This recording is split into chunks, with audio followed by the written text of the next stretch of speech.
하나님께서 우리 육에 생명을 낳으시고 붙드시는 전능하신 일을 행하실 때 방편 없이 하지 아니하시고 방편을 사용하시며 그분의 무한하신 지혜와 선하심을 따라 이 방편을 통해 그분의 권능을 행하시기로 뜻하신 것처럼 하나님께서 앞에서 말한 우리를 중생하게 하시는 초자연적인 역사를 행하실 때도 결코 복음의 사용을 제외하거나 무너뜨리지 않으신다. 지극히 지혜로우신 하나님께서는 이 복음을 중생의 씨와 영혼의 음식으로 세우셨다. 이런 이유로 사도들과 그들을 이은 교사들은 하나님의 영광을 위해 그리고 모든 교만을 낮추기 위해 백성에게 이 하나님의 은혜를 경건히 가르쳤다. 그러함에 있어 복음의 거룩한 교훈들을 따라 하나님의 백성을 말씀, 성례, 권징에 시행하려 두기를 저버리지 않았다. 따라서 오늘날에도 교회에서 가르치는 자나 가르침을 받는 자나 하나님께서 그분의 선하신 기쁘심으로 짝지으시려 하신 것을 나눔으로 하나님을 감히 시험하려 들어서는 안 된다. 권면을 통해 은혜를 주시고 우리가 우리 의무를 더욱 기꺼이 행할수록 이 하나님의 은택이 더욱 분명히 우리 안에서 빛을 발하며 그분의 사역이 더욱 곱게 전진하기 때문이다.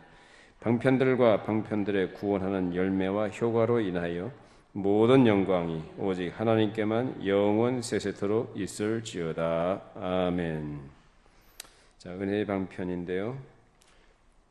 자, 우리 예수를 믿는 신자들에서 가장 중요한 그리고 점검하고 확인하고 출발해야 될 것이 뭐냐?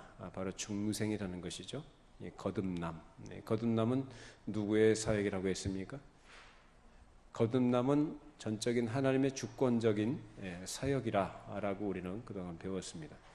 거듭나게 하시는 것은 하나님께서 거듭나게 하시는데 거듭난 사람으로서 이제 하나님의 백성으로 살아감에 있어서 이제 어떻게 살아가느냐라는 것까지 가르치는, 그래서 우리를 은혜의 길로 인도하시는 수단이 무엇인가라는 것을 우리가 오늘 살펴보게 됩니다.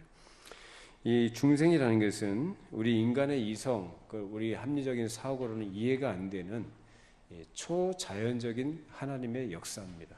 그러니까 신비한 거죠. 그래서 우리가 내가 거듭났는가, 내가 중생의 은혜를 체험했는가라는 부분들을 확인하는 것이 무엇보다 중요한데, 아무리 생각해도 내가 스스로 생각해도 내가 거듭났다는 것이 스스로 생각하면 생각할수록 신기한 거예요. 여러분 그렇게 생각 안 됩니까? 내가 예수 믿으니까 그저 구원받았고 구원의 확신이 있다, 그렇게 무작정 그렇게 덮어두고 지나갈 문제가 아니라 내가 이렇게 예수를 믿게 됐다는 것이 얼마나 신기한 건가라는 부분들, 이런 부분들을 여러분 깊이 생각해 보면 정말로 신기한 거죠. 왜냐하면 자연인들은 하나님을 안 믿거든요. 하나님을 받아들이질 않아요. 왜? 적대적으로 태어날 때부터 하나님에 대한 적대감을 갖고 있는 것이 사람이거든요. 그래서 범죄한 아담의 후손들은 모두 다 이 하나님에 대해서, 그리고 하나님의 나라에 대해서 적대감과 대적하는 마음을 가지고 태어납니다. 근데 그런 사람들이 하나님을 믿어요? 그런 사람들이 예수를 믿어요? 예수님을 구주로 고백을 해요? 이건 사실 가능하지 않은 얘기입니다. 근데 어느 날 보니까 내가 예수님을 구주로 고백한다 그 말입니다.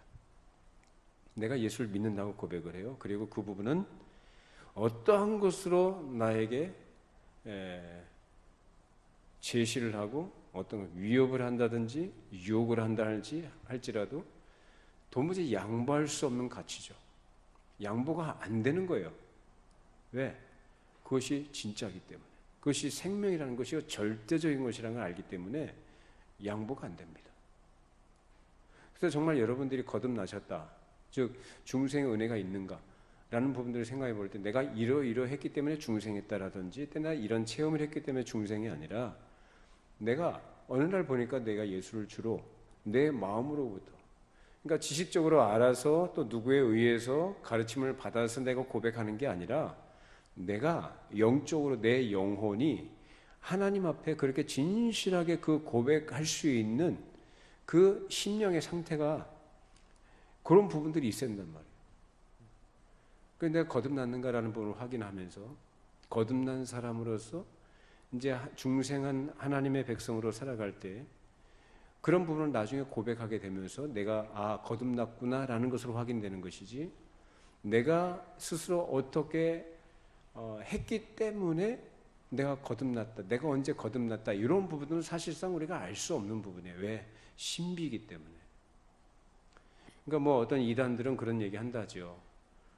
당신은 언제 거듭났는가라는 거, 날과 시 뭐 이런 걸 따져보고 그런 사람도 있죠. 또 이제 그런 건 따져 묻지 않는다 할지라도 신학적인 어떤 그런 어떤 내용들이 그런 것을 담고 있는 사람들이 있어요. 근데 그 성경적인 그런 가르침들이 아닙니다. 거듭나는 건 저도 몰라요. 제가 언제 거듭났는지는 몰라요. 근데 특별한 어떤 은혜로 표현된 체험이라는 것들이 있어요. 예, 그런 것들은 있죠. 예, 그런 것들은 있는데 그런 체험으로 거듭나는 게 아니고 내가 어느 날 보니까 내가 진실하게 예수를 믿더라 이 말이죠. 언제 거듭나는 거 몰라요. 그래서 예수님 그 말씀하시지 않습니까? 성령으로 난 사람은 다 이와 같다. 어떻게 해요? 바람이 어디서 불어서 어디로 가는지 압니까? 모릅니까? 몰라요. 근데 단지 우리는 바람이 있다는 것, 바람이 존재하는 것, 바람이 분다는 것 특징들을 통해서 우리는 바람이 부는구나라는 걸 알 수가 있죠. 자, 바람이 이렇게 불면은 나무 가지가 어떻게 되죠? 바람이 부는 방향으로 흔들리고 글로 쓸려가죠. 그런 것처럼 성령으로 난 사람도 그러하다.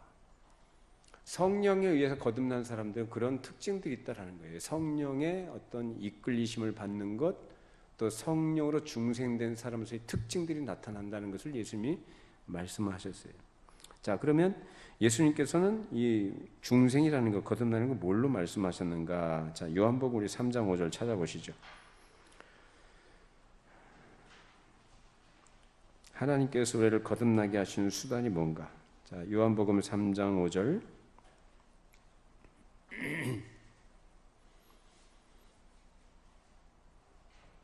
자, 같이 읽어보십시다. 예수께서 대답하시되 진실로 진실로 내게 이르노니 사람이 물과 성령으로 나지 아니하면 하나님의 나라에 들어갈 수 없느니라. 자, 사람이 물과 성령으로 나지 아니하면, 즉 여기에서 예수님께서는 사람이 중생케 되는 일에 있어서, 즉 하나님께서 역사하실 때 무엇이 있다? 수단이 있다라는 것을 말씀하셔요. 어떤 거예요? 물과 성령으로 난다라고 말씀하십니다. 자, 그러면 성령님은 어떻게 사람을 거듭나게 하시는가? 성령께서는 그냥 아무 수단 없이 사람을 거듭나게 하십니까? 뭘로 거듭나게 하십니까? 말씀입니다. 하나님의 말씀을 가지고 사람을 거듭나게 하셔요. 그것이 성령님이 하시는 방식이에요. 그래서 말씀 없이, 말씀과 상관없이 사람이 거듭나는 일은 없다. 그래서 말씀을 통해서 말씀을 사람으로 하여금 듣게끔 선포하고 듣게끔 하셔서 듣는 사람으로 하여금 그 말씀을 깨닫게 하시고 알게 하신다는 거죠. 그래서 거듭나게 하신다는 것입니다. 따라서 중생을 하나님의 주권적인 역사라고 하면서 이런 수단을 무시한다든지 배제해서는 안 되는 거예요. 근데 거듭나지 못한 사람들이 소위 말하는 성령 체험이니 뭐 성령 뭐 집회니 뭐 이런 걸 하면서 그런 걸 통해서 사람이 마치 거듭나고 새 사람이 되는 것처럼 이렇게 말하는 사람들이 있어요. 그런 것들은 다 성경적이지 않습니다. 조심하셔야 됩니다. 거기서 어떤 체험들이 있을 수 있고 현상들이 나타날 수 있어요. 그러나 체험과 현상이 나타난다고 해서 그것이 성령의 거듭남의 역사라고 단정 지을 수는 없어요. 왜냐? 사단도 뭘로 가장한다 그랬습니까? 사단도 자신을 광명의 천사로 가장한다 그랬어요. 그러니까 광명의 천사, 그러니까 사람들이 속을 수밖에 없는 어떤 그런 방식으로 사람을 유혹하고 사람을 미혹한다 그 말입니다. 근데 사단은 그렇게 한다 할지라도 그것으로 사람이 거듭나지는 게 아니다라는 거예요. 오직 성령의 거듭나게 하시는 역사는 하나님의 말씀을 가지고 하신다는 거죠. 그 수단이 바로 복음인데, 따라서 중생을 하나님의 역사라고 얘기할 때 항상 이 말씀을 항상 강조해야 되는 것이고 말씀과 함께 가야 되는 것입니다. 자, 그런데 이런 하나님의 주권적인 역사를 강조하면서 하나님의 말씀이라는 수단을 배제하는 사람들이 있었어요. 어떤 사람들이었냐면 하이퍼 칼빈주의자들이에요. 하이퍼 칼빈주의자들 또는 알미니안들, 이런 사람들은 이 사람들이 하나님을 안 믿는다는 것도 아니고 예수 안 믿는다는 것도 아니고 믿음 얘기 안 하는 게 아니고 구원 얘기 안 하는 게 아니에요. 그러니까 우리는 항상 이런 부분들에 너무나 마음이 그냥 너무나 이런 부분에 있어서 너그러진다고 할까요? 경계심을 우리가 갖지 않는 경향들이 있어요. 믿음 얘기하고 구원 얘기하고 예수님 얘기하고 하나님 얘기하니까, 그래서 성령 얘기하니까 이런 부분에서 우리가 경계심을 풀어버릴 때가 있어요. 하이퍼 칼빈주의자들은 어떤 사람들이냐면 하나님의 절대 주권을 얘기하면서 인간의 어떤 책임 내지는 또 하나님께서 사용하신 이 수단이라는 것도 다 배제해버려요. 그냥 가만히 있으면 하나님이 다 하신다라는 이런 식의 태도를 갖고 있는 것이 하이퍼 칼빈주의자들이에요. 그래서 이런 사람들은 복음 전하는 것이든지 가르치는 것들을 게을리하는 거죠. 그래서 이런 것들이 잘못된 것이다라는 거예요. 하나님께서는 자신이 선택한 백성을 거듭나게 하기 위해서 반드시 사용하신 것이 뭐냐? 바로 복음을 하나님께서는 사용하신다. 그래서 복음 사역자, 즉 복음을 전하는 자는 복음을 전할 때 그 영혼의 성령의 유효한 역사가 있기를 위해서 기도해야 된다는 것이죠. 그리고 사도 바울도 마찬가지로 복음 사역을 전하면서 복음 사역을 감당하면서 복음을 전할 때 그 영혼에 어떠한 변화가 있는가라는 것을 항상 주목했던 것입니다. 자, 우리 고린도전서 한번 찾아보십시다. 고린도전서 2장 4절에서 5절 말씀. 고린도전서 2장 4절에서 5절 말씀.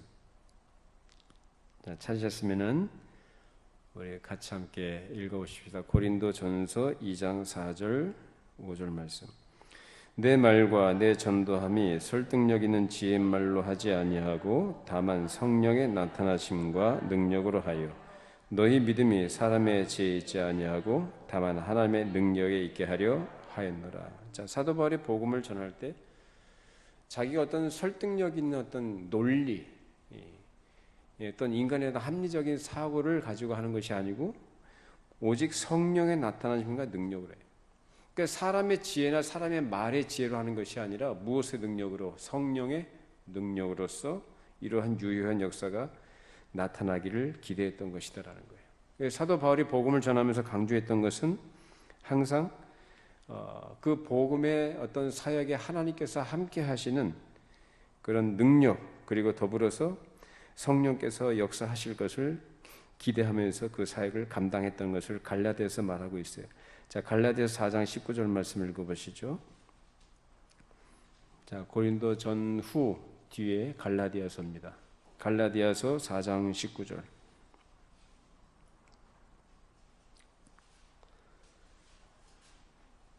자, 같이 읽어보십니다. 갈라디아서 4장 19절. 나의 자녀들아, 너희 속에 그리스도의 형상을 이루기까지 다시 너희를 위하여 해산하는 수고를 하노니. 자, 사도 바울이 하나님의 주권을 강조하면서 즉 복음을 계속해서 부지런히 전했다라는 것입니다. 너희를 위하여 해산하는 수고를 한다라고 이렇게 말하면서 즉 그리스도의 형상을 이루기까지, 하나님의 형상을 이루기까지 하나님의 나라를 위해서 자신의 수고와 그 모든 일들 위해 하나님의 역사하실 것을 기대하면서 그 일을 꾸준하게 복음을 전하고 복음을 가르치고 권면한 일들을 부지런히 했던 것을 말합니다. 그러니까 하이퍼 칼빈주의자들처럼 뭐 하나님의 주권 얘기하면서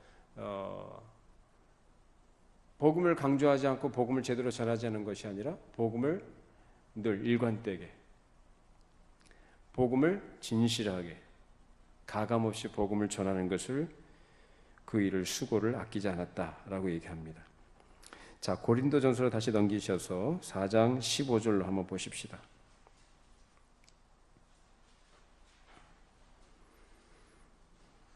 복음을 전하는 자가 가지고 있는 수고와 자기 인식을 여기서 드러냅니다. 고린도전서 4장 15절 말씀 같이 함께 읽어보시죠. 그리스도 안에서 일만 스승이 있으되 아버지는 많지 아니하니 그리스도 예수 안에서 내가 복음으로써 너희를 낳았습니다. 이 말씀 얼핏 보면은 사도 바울이 상당히 자기의 어떤 수고를 자화자찬하는 것 같이 이렇게 보이지만 그 얘기를 하는 게 아니라 사도 바울은 뭐라고 얘기합니까? 자기가 복음 사역에 어떤 심혈 기울여서 자기가 복음을 가르치고 전했던 사람들이, 그런 사람들로 인해서 교회가 이루어지고 세워져 가고 자라가는 모든 일들이 있어서, 그래서 자기로 인해서 자기가 이렇게 수고를 한 것으로 인해서 하나님께서 맡겨주신 영혼들이 그렇게 거듭나고 변화되어지고 성장해가는 이런 모습들을 보면서 뭐라고 얘기합니까? 자기가 그들에 있어서 아버지와 같다라고 이렇게 얘기를 합니다. 스승이지만 뭐라고 합니까? 그리스도 예수 안에서 내가 복음을 해서 너희를 낳았습니다. 그러니까 자기가 그런 영적 아버지와 같은 마음을 가지고 있다.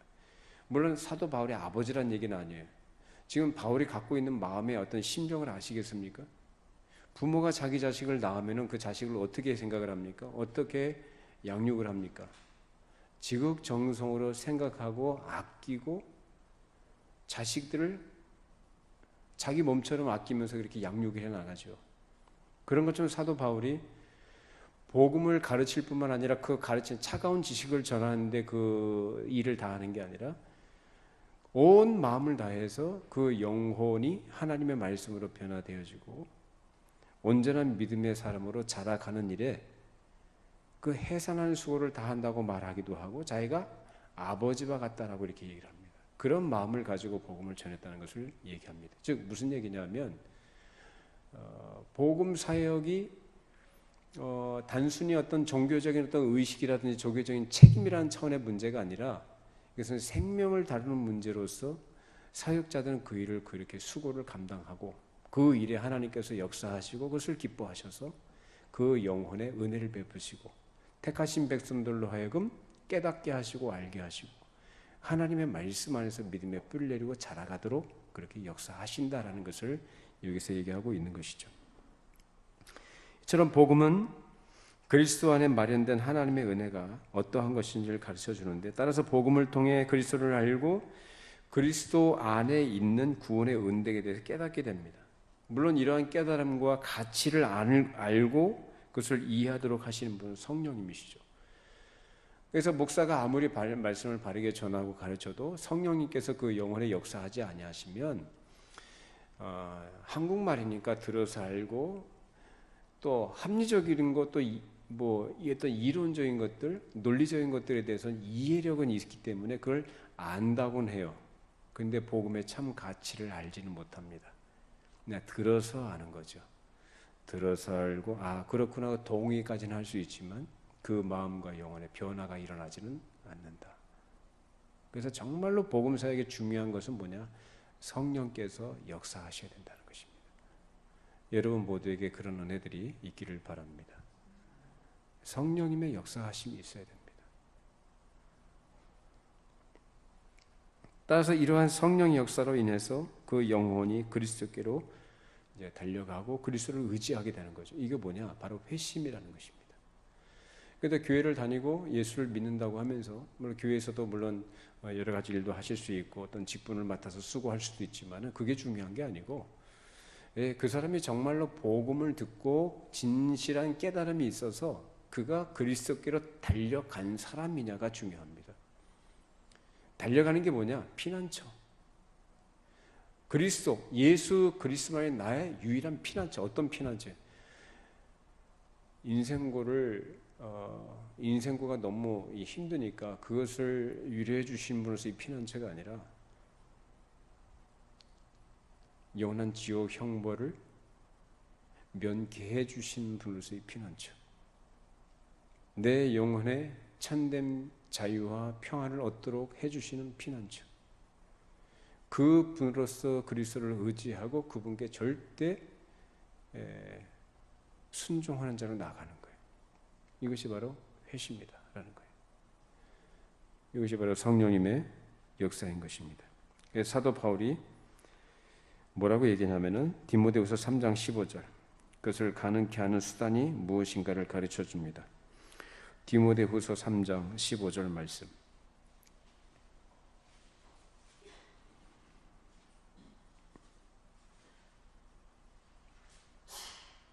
자, 디모데후서 3장 15절 같이 읽어보시죠. 또 어려서부터 성경을 알았나니 성경은 등이 너로 하여금 그리스도 예수 안에 있는 믿음으로 말미암아 구원에 이르는 지혜가 있게 하는. 성경이 얼마나 중요한지를 강조합니다. 이것이 복음이거든요. 하나님의 말씀, 복음, 우리 영혼의 양식, 우리에게 생명을 주시는 하나님의 말씀이라고 얘기합니다. 성경은 능히 너로 하여금 뭐라고 얘기합니까? 그리스도 예수 안에 믿음으로 말미암아 구원에 이르는 지혜가 있게 한다.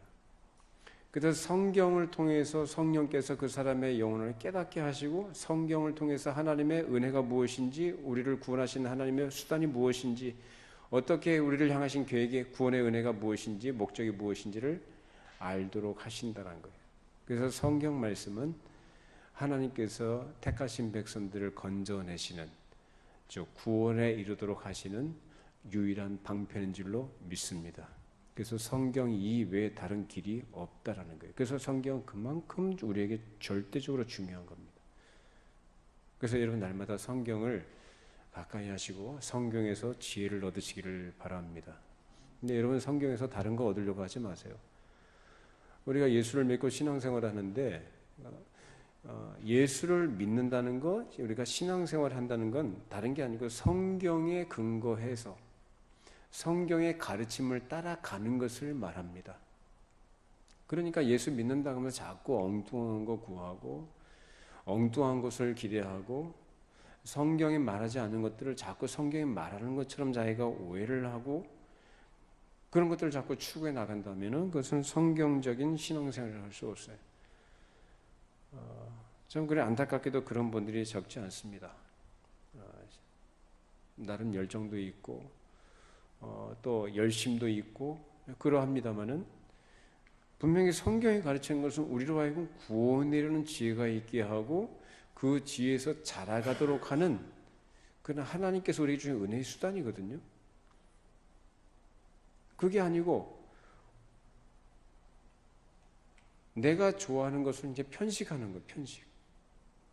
우리가 반찬을 먹어도 내가 좋아하는 것만 먹고 이게 편식을 하게 되면 몸이 영양소를 골고루 섭취하지 못하기 때문에 건강하지 못한 것처럼 우리가 신앙생활을 거듭난 사람이라 할지라도 거듭난 것도 하나님께서 성경을 통해서 말씀으로 거듭나게 하시지만 거듭난 영혼이 그 건강성을 유지하고 자라가도록 하시는 데서 주시는 것이 뭐냐? 성경입니다. 그러니까 성경에 대한 바른 이해, 바른 깨달음을 가지고 성경 안에서 여러분의 믿음의 기초를 쌓아가시고 그 위에서 자라가셔야 합니다. 그러니까 성경의 가르침에 충실해야 되는데 그래서 성경을 통해서 하나님의 은혜가 무엇인지 맛본 그 사람은, 그 은혜를 맛본 사람은 이제 성경 말씀을 통해서 그 영혼이 자라가요. 근데 말씀을 통해서 은혜가 무엇인지를 제대로 맛보지 못한 사람은 자꾸 성경에서 뭘 캐내려고 하냐면은 세상적인 가치 있는 거예요. 세상적인 가치를 성경에서 자꾸 끄집어내려고 그래요. 예, 자기 욕심, 자기 생각, 자기 만족을 어디에서 얻으려고 그래요? 성경에서 얻으려고 그래요. 근데 진실하게 그 영혼에 하나님께서 중생의 은혜가 있도록 하신 그 영혼은 그 은혜가 무엇인지, 그 은혜가 뭘까요, 여러분? 은혜. 우리 은혜 받는다, 또 은혜 많이 받았다, 뭐 이런 얘기 많이 하잖아요. 그 은혜가 뭡니까? 내가 감정적으로 어떤 뭐 무아지경에 들어간다든지 어떤 엑스타치를 경험한다든지 어떤 그런 기분 좋은 것을 은혜라고 합니까? 그건 은혜가 아니고 우리 감정을 좀 기분 좋게 해주는 그 호르몬들이 나오는 그런 환경 속에 들어갈 때 그런 분위기가 조성이 될 때 기분이 좋아져요. 근데 그걸 은혜라고 말하는 건 아니에요. 그러니까 여러분 그건 분별을 할 줄 알아야 돼. 참된 은혜는 뭐냐? 참된 은혜는 내가 얼마나 하나님 앞에 큰 죄인인가를 아는 거예요. 그래서 누구한테 달려간다 그랬어요? 그리스도께로 달려간다. 그 예수님이 내 죄를 대신해서 십자가에서 죽으셨고 내가 얼마나 용서받을 수 없는 죄인이었음에도 불구하고 그러한 나를 그 죄에서 건져주셔서 이 놀라운 하나님의 영광의 자녀된 자리에 있게 하셨는가라는 걸 아는 겁니다. 그게 은혜예요. 그게 은혜 받는 겁니다. 그걸 어디서 아느냐? 말씀으로 알아요. 누가 알게 하셔요? 성령께서 하셔요. 그래서 말씀으로 그렇게 거듭난 사람은 그것을 이제 맛본 거거든요. 그것을 맛보았기 때문에, 맛본 사람 그 맛을 알기 때문에 그 맛을 계속 보면서, 그 맛을 보면서 자라간다. 무엇으로? 말씀으로요.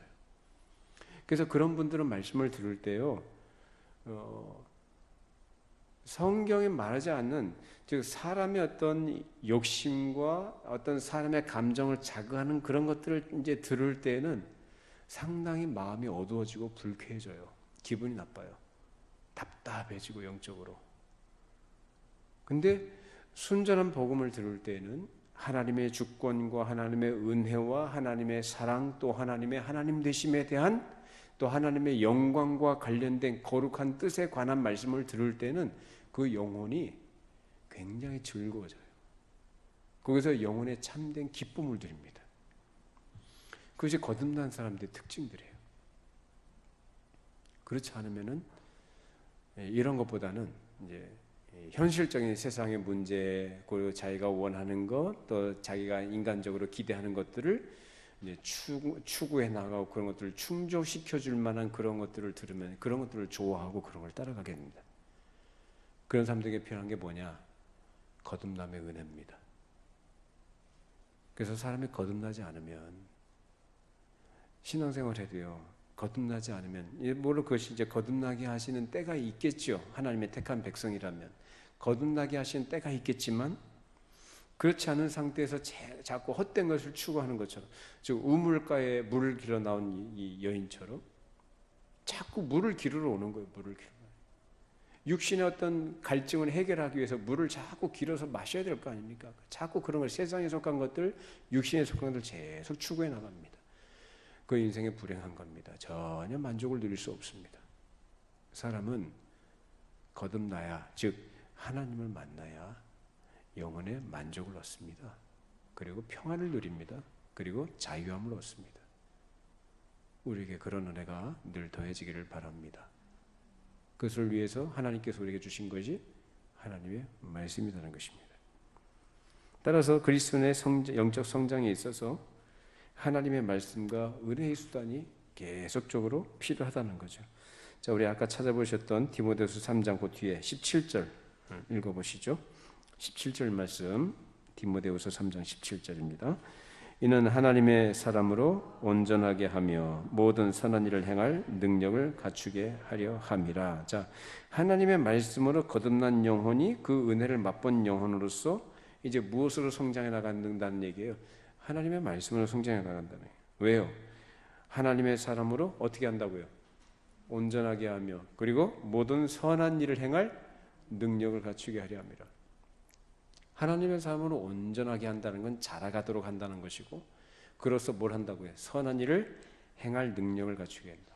여기서 말하는 선한 일이 뭘까요? 선한 일, 하나님의 뜻을 따라 살아가는 삶, 생활, 그런 거죠. 선한 일을 행하는 것. 그걸 두 가지로 얘기해 봅시다. 뭘까요? 네? 네, 전도죠, 전도. 가장 말할 것 없이 전도죠. 선한 일, 선한 일을 행하는 것. 자, 그런데 선한 일이라는 건, 성경에 말하는 선한 일은 우리가 생각할 때 도덕적이고 윤리적인 그런 선한 일을 말하는 게 아니고요, 영적인 거예요. 영적인 것이 뭐냐? 즉 하나님을 사랑하는 사람이 되는 거고요, 그리고 이웃을 사랑하는 사람이 되는 거예요. 그러니까 하나님을 사랑하는 사람이 누구를 사랑합니까? 이웃을 사랑해요. 이웃을 사랑하니까 뭘 전해요? 복음을 전하는 거죠. 그러니까 사람이 사람에게 줄 수 있는 가장 최고의 선물은 뭘까요? 복음을 전하는 거죠. 네. 그것이 무엇에 기반한 거예요? 무엇으로부터 출발하는가? 하나님을 사랑하는 거. 왜 사랑해요? 하나님이 먼저 우리를 사랑하셨기 때문에, 그 사랑을 알기 때문에 내가 하나님을 사랑하는 거예요. 그 하나님을 사랑하니까 하나님이 좋아하신 것을 하는 거죠. 그거 뭘까요? 이웃을 사랑하는 거예요. 다른 사람 사랑하는 거예요. 근데 세상 사람들은 합니까? 못합니까? 못합니다. 그래도 불우이웃 돕기도 하고 많이 하던데, 물론 그 나쁘다는 거 아니에요. 그런데 그것은 진정한 의미에서 사랑이라고 할 수가 없어요. 왜? 인신도 자기 곳간에서 나거든요. 사람이 사람을 사랑 못해요. 다 자기를 사랑하지. 자기를 사랑하기 때문에 그런 것들을 또 하는 거예요. 근데 우리 그리스도인들의 사랑 그렇지 않아요. 성격 자체가 달라요. 하나님을 사랑하기 때문에 내가 사랑하는 주님께서 좋아하신 것을 나도 하고 싶어 하는 거예요. 내가 그렇게 함으로써 내가 사랑하는 주님을 기쁘시게 드리고 싶은 거예요. 그것이 가장 중요한 것으로 나타나는 것이 복음을 전하는 것이겠죠. 이런 선한 일을 행할 능력을 갖추게 하는데 필요한 것이 뭘까요? 하나님의 말씀이다 라는 것입니다. 따라서 그리스도의 영적 성장에 있어서 이런 하나님의 말씀으로 가르치고 그것으로 권면하는 것이 계속 우리에게 필요한 것을 성경은 말합니다. 따라서 복음의 가르침은 그리스도 안에 있는 구원의 은덕을 가르치는 것이고, 또 복음의 훈계는 구원받은 백성으로 하여금 거룩한 백성으로 살아가도록 하는 가르침이에요. 이처럼 구원의 은덕을 가르치는 것과 거룩한 백성으로 살아가는 이 가르침을 성경이 우리에게 가르치고 있습니다.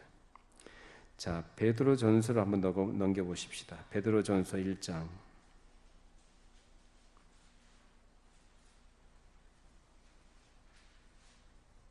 베드로전서 1장 14절 16절 말씀. 자, 우리 같이 함께 읽어보십시다. 베드로전서 1장 14절 16절 말씀. 자, 같이 읽습니다. 너희가 순종하는 자식처럼 전에 알지 못할 때에 따르던 너희 사역을 본받지 말고 오직 너희를 부르신 거룩한 이처럼 너희도 모든 행실에 거룩한 자가 되라. 기록되었으되 내가 거룩하니 너희도 거룩할지어다 하셨느니라. 이처럼 복음의 훈계는 우리로 하여금 누구를 닮아가도록, 하나님을 닮아가도록, 하나님이 거룩하신 분이기 때문에 우리도 거룩하라고 요구받습니다. 즉 구원받은 백성, 즉 복음으로서 새 생명을 얻은 거듭난 사람으로서 그가 이 땅에 존재할 때에 이제 그에게 요구되는 것이 뭐냐면은 생활입니다. 삶이에요. 어떠한 삶이라고요? 거룩한 삶이라고요. 거룩하다는 것은 거듭나기 이전에 내가 가지고 있던 그 삶과 다른 것. 다시 말하면 예수를 안 믿는 보통 세상 가치를 가지고 살아가는 사람들, 자기 만족과 세상의 정욕과 어떤 세상의 욕심들에 매몰되어서 살아가는 그런 사람들과는 다른 사람이에요. 그 다른 사람으로 살아가는 게 뭘까요? 그 마음에 누구를 모시고 살아가요? 그 사람은 주님을 모시고 살아가죠. 그 안에 누가 계시다고 그래요? 성령께서 계시죠. 그 성령께서 우리 안에 내주하신다고. 우리를 거듭나게 하실 뿐만 아니라 거듭난 사람들을 어떤 길로 인도하셔요? 거룩한 길로, 생명의 길로, 진리의 길로 인도해 가시는 분이 성령님이세요. 그래서 그 성령님은 한번 그 사람 안에 내주하시면 절대로 영원히 떠나지 않는 줄로 믿습니다. 안 떠나셔요. 그 사람이 혹시라도 하나님 말씀에 불순종하고 죄를 지을 수도 있어요. 그럼에도 불구하고 성령님은 떠나지 않으시고 그 사람 안에서 어떻게 하실까요? 탄식하시죠. 그리고 하나님의 말씀을 듣게끔 하시고 또 말씀으로 어떤 책망받게 하시고 그 책망받고 그 마음속에 뭘 회개하도록 하십니다. 그렇게 해서 그 사람이 뭐 온전하기 때문에 죄를 안 짓는다, 성령님이 계시니까 완전히 거룩하게 살아간다, 이런 것들은 성경적인 가르침이 아니에요. 그래서 예수 믿고 거듭난 사람이라 할지라도 여전히 남아있는 죄의 부패성으로 인해서 죄를 지을 수가 있고 하나님의 말씀에 불순종하고 얻는 길로 갈 수도 있다. 그러나 그 그 사람이 이제 어디 안에 머물도록 하시느냐? 교회 안에 머물도록 하시죠. 그것을 다른 말로 우리 안에 머물도록 하십니다. 절대로 쫓아내지 않으세요. 택하신 백성들은. 그래서 우리 안에서 뭘 받느냐? 하나님의 말씀을 받게 하셔요. 이게 뭐냐? 양들에게 주님께서 주시는 꼴입니다. 영혼의 양식이라고 표현되는 말씀. 그래서 교회에서 가장 중요한 게 뭐냐면 바로 말씀을 전하는 것이고, 강단에서 선포되는 말씀을 성도들은 그 말씀을 겸손하게 받으셔야 돼요.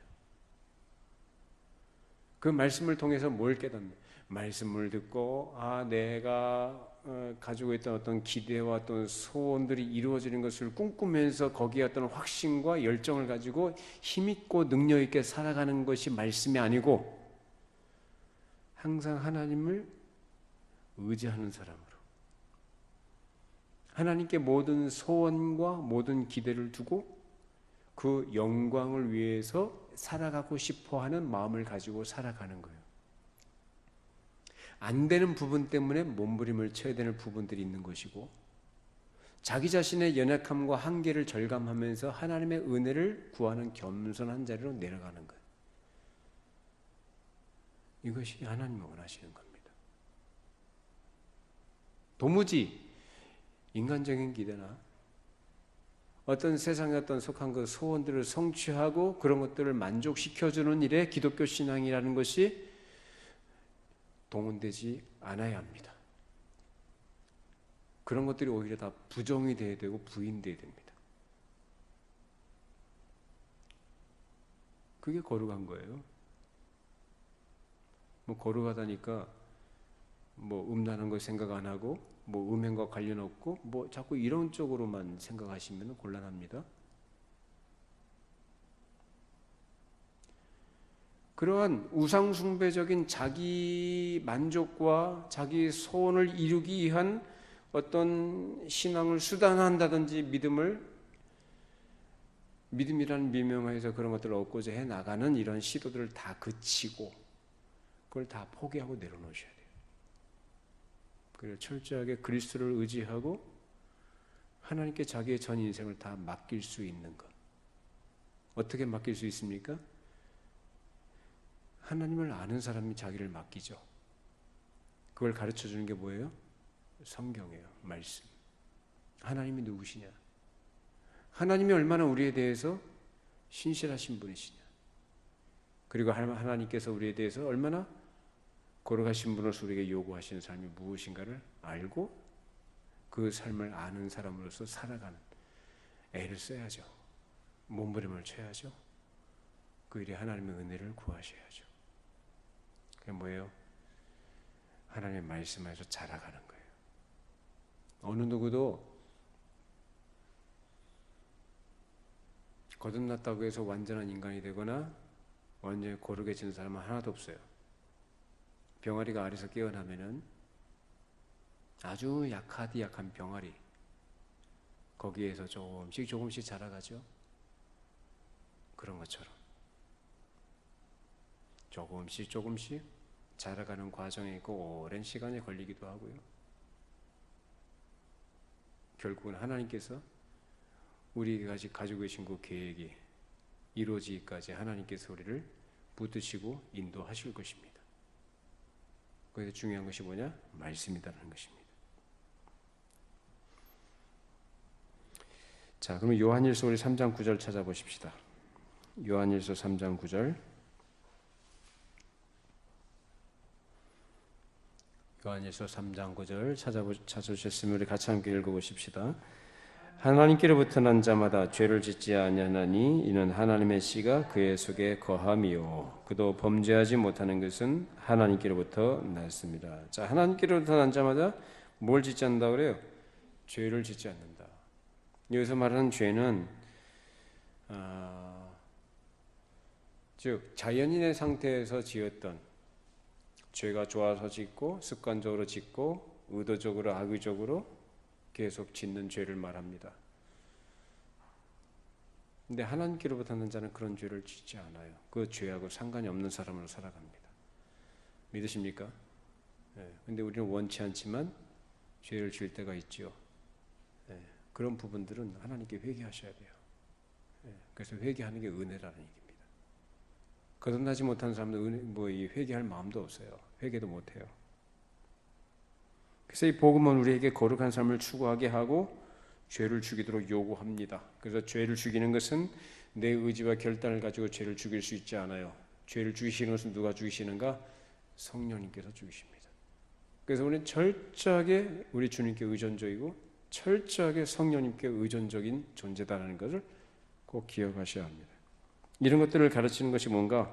바로 복음의 훈계입니다. 따라서 복음의 가르침과 복음의 훈계는 불가분의 관계를 가지고 진정한 복음의 효과로 구원을 얻은 백성에게는 복음의 훈계를 받은 증거가 나타나게 되는 것이죠. 이런 것 복음의 훈계를 받은 증거가 뭔가? 어떤 삶의 어떤 변화되진 모습으로 나타나는 것들이에요. 진실하게 그가 하나님을 아는 사람으로서의 어떤 삶의 태도, 그 마음속에 품고 있는 소원과 기대와 추구하는 가치관들이 달라지는 것으로 나타납니다. 우리에게 계속적으로 이런 증거들이 있기를 바랍니다. 그것이 바로 하나님의 은혜를 받은 사람으로서의 변화된 모습이라는 거예요. 이런 인류에서 세워진 것이 바로 말씀 사역자요 하나님의 택하신 백성을 주께로 돌아오게 하는 복음 선포를 통해 그들이 주께로 돌아오도록 하는 역할을 하는 것이죠. 그 이전까지는 하나님의 택한 백성이라 할지라도 우리 밖에 있다, 울타리 밖에 있다는 얘기예요. 그래서 예수님은 자신의 약물에 아직 들어오지 않은 선택된 백성들이 있어서 이제 그들이 주님의 음성을 듣고 목자에게 올 것이라고 말씀하시면서 그 음성을 듣게 한 자가 누구냐? 말씀 사역자임을 가르치십니다. 자, 요한복음 10장 16절 말씀 읽어보시죠. 요한복음 10장 16절 말씀.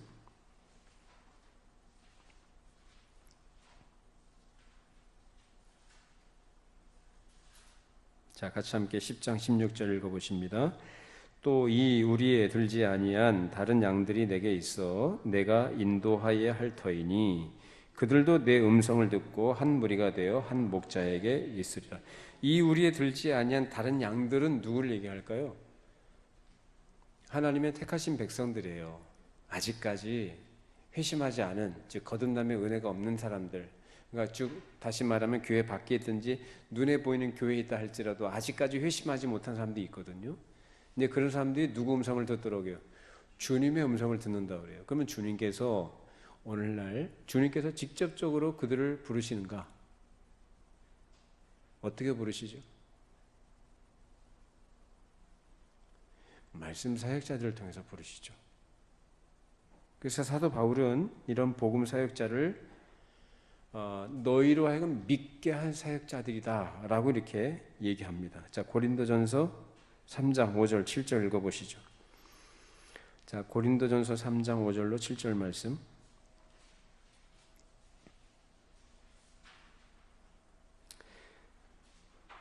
같이 함께 읽습니다. 3장 5절 7절. 그런즉 아볼로는 무엇이며 바울은 무엇이냐? 그들은 주께서 각각 주신 대로 너희로 하여금 믿게 한 사역자이니라. 나는 심었고 아볼로는 물을 주었으되 오직 하나님께서 자라나게 하셨나니 그런즉 심는 이나 물 주는 이는 아무것도 아니로되 오직 자라게 하시는 이는 하나님뿐이니라. 심고 물 주는 건 누가 한다고 합니까? 사역자들. 복음 사역자들이 하는 거예요.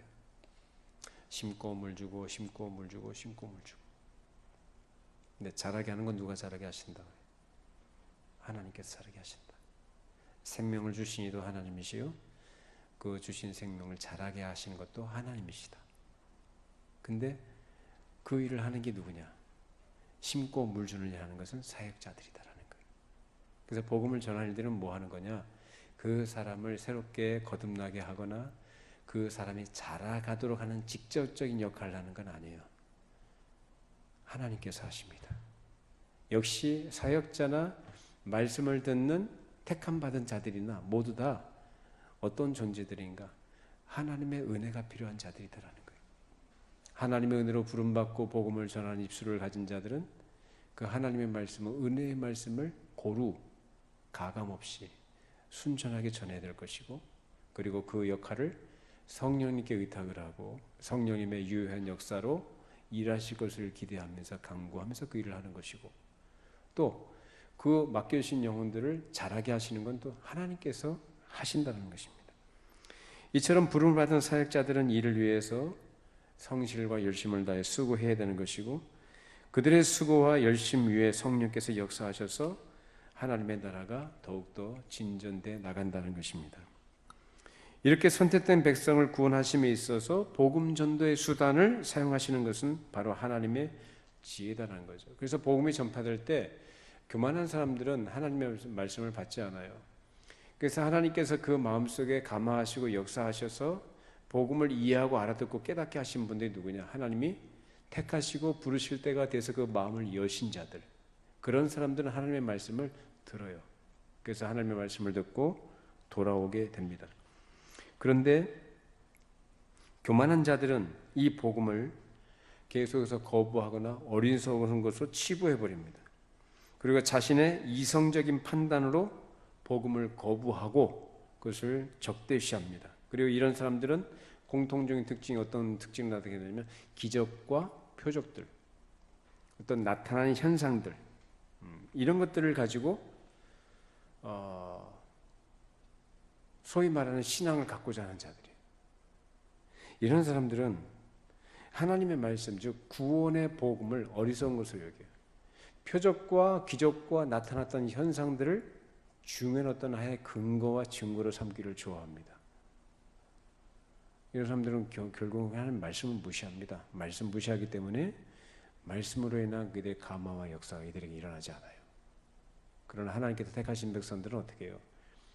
하나님의 말씀, 즉 은혜의 말씀, 십자가의 복음이 그들에게는 하나님의 지혜로 깨닫게 됩니다. 자신을 구원한 하나님의 능력이요 하나님의 지혜임을 알고 그 은혜의 수단 앞에 겸손하게 무릎으로 나가게 됩니다. 자, 우리 고린도전서 마지막으로 한번 찾아보십니다. 고린도전서 1장 21절 24절.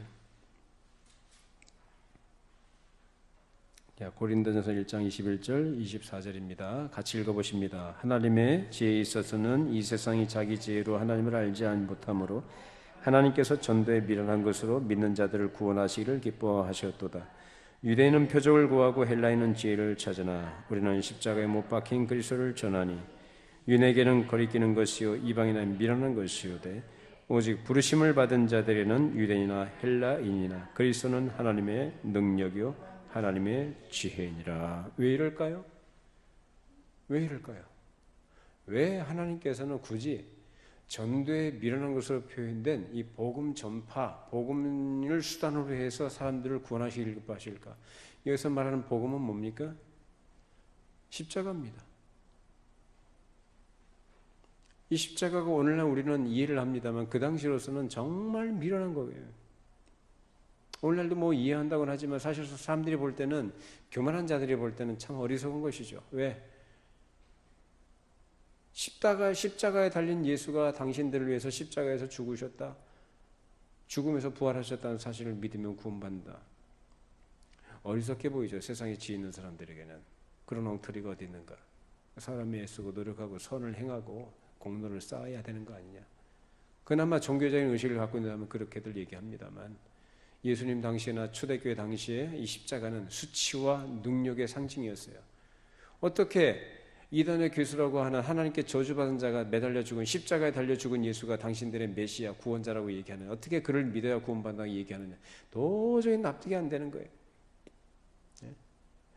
유대인은 표적을 구하고 헬라인은 지혜를 찾는다. 나름 합리적이고 똑똑하다는 사람들이에요. 나름 종교적인 어떤 신령한 것들을 추구해 나가는 사람들이에요. 표적과 능력과 지혜를 구해요. 근데 하나님은 그런 걸로 당신의 어떠하심을 나타내시거나 구원하시기를 기뻐하시지 않았어요. 뭘로요? 복음으로. 십자가에 달린 예수가 하나님의 지혜인 줄로 믿습니다. 그래서 하나님의 택하신 백성들은 이 복음을 들을 때 이 십자가의 복음만 들어도 마음이 너무나 감격하고 거기서 하나님의 지혜를 발견합니다. 아, 그렇구나. 하나님께서 나 같은 죄인을 구원하시기 위해서 그 아들을 십자가에 매달아 죽이심으로 내 모든 죄값을 다 치르도록 하셨구나.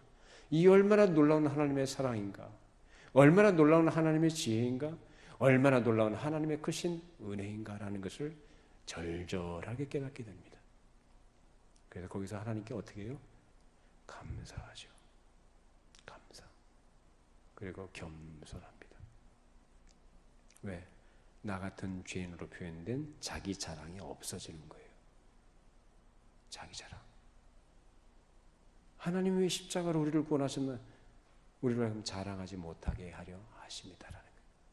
우리의 구원은 전적인 하나님의 은혜요, 하나님의 지혜에 근거한 것인 줄로 믿습니다.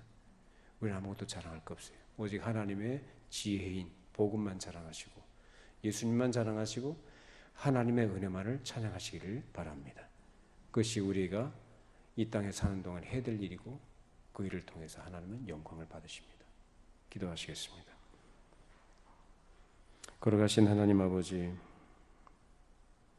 우리를 은혜로 부르시고 때가 되어서 주의 말씀을 듣게 하시고 말씀을 통해 성령께서 역사하셔서 우리를 거듭나게 하시고 거듭난 자들에게 이제 하나님의 거룩하신 뜻이 무엇인지 알아가면서 그 안에서 우리의 믿음이 깊이 뿌리를 내리고 그게 바르게 자라가도록 하나님께서 은혜의 수단으로 말씀을 허락해 주셨습니다. 주님, 언제나 우리가 주님 부르시는 그날까지 이 말씀을 잘 마음에 새겨두게 해주시고 잘 배우고 이해하고 깨닫게 하셔서 우리 영혼이 믿음이 아름답게 자라가게 하여 주시고 더욱더 하나님의 은혜가 무엇인지를 제대로 바르게 이해한 사람으로 아는 자로 마음의 겸손함을 갖게 하시고 그 안에서 겸손한 행실로 주 앞에 말씀에 순종하고 우리의 삶에 그러한 구원 얻은 하나님의 백성으로서의 거룩한 삶의 열매들, 증거들이 더욱더 풍성하게 맺어지도록 역사하여 주시옵소서. 예수님의 이름으로 기도하옵나이다.